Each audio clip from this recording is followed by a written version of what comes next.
car accidents are a common one. So whiplash, you know, so neck injuries.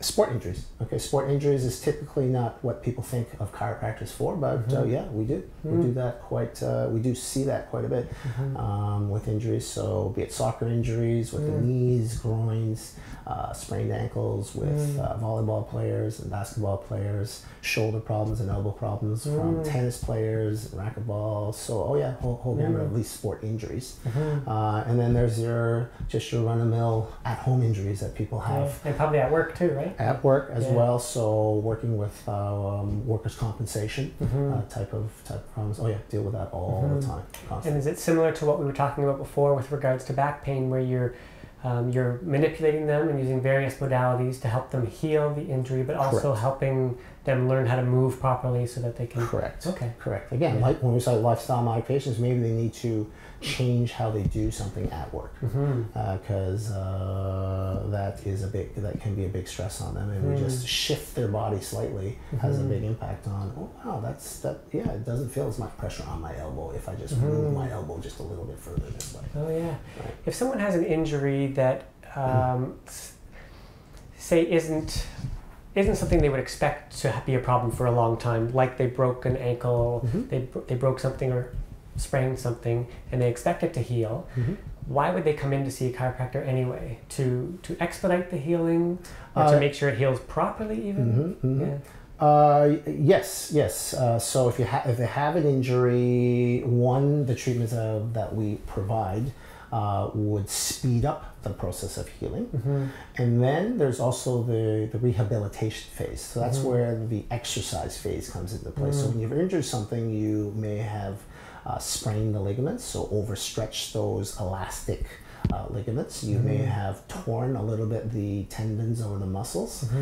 So it's important that the muscles get rehabilitated properly with proper exercise. Otherwise, it's not uncommon that I've heard this, and I'm sure you have heard it as well, is, once I sprained my ankle, it's never been the same type thing. Every now and then I feel it, or they say things like, I know when the weather's turning bad, okay? And so when I hear that as a practitioner, when they come to see me, I always ask, well, when you had the injury, did you have some sort of rehab program for it? And typically it's no. Okay, just put some ice on it, take some medication, some anti-inflammatories that Dr. Vega gave them, ice it down and rest. That was typically it. But it's very, very important to rehab it properly and rehab it in such a way that meets their demands, be it work, be it sports, be it just walking around. Okay, so if their activity level is such that they require balance, say skating or something, that's an activity that they really want to get back into, then they should be doing some sort of balance exercises. Where someone else may require different things. Okay, so again, it's an individualized, specialized program, exercise recommendations for that particular patient and their needs and demands. Okay. What was the term you used before when working with, say, athletes who don't have an injury but they want to excel? I call it optimization of function. So performing optimally. Okay. So give me an example of when you would be doing something like that. Often with an athlete? Yes. Actually, I have a patient right now who is doing a sport. It's a fairly new sport. It's freestyle frisbee, I think it's called, and they do a lot of twisting and turning and fancy stuff. Okay, where they're jumping and catching things behind their back.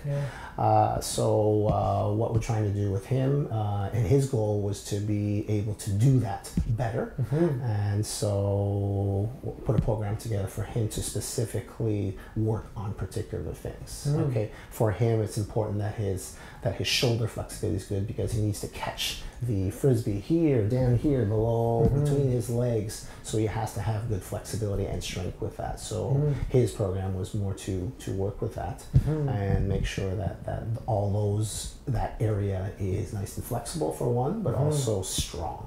So like both a stretching and working out program? Yeah, strengthening program. Okay.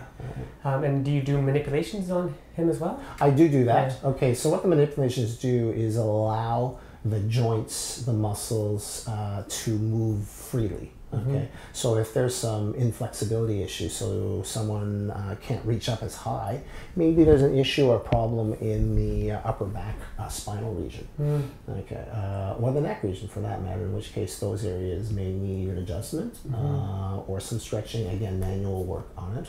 I utilize the massage therapist a lot for those types of things as well. Okay.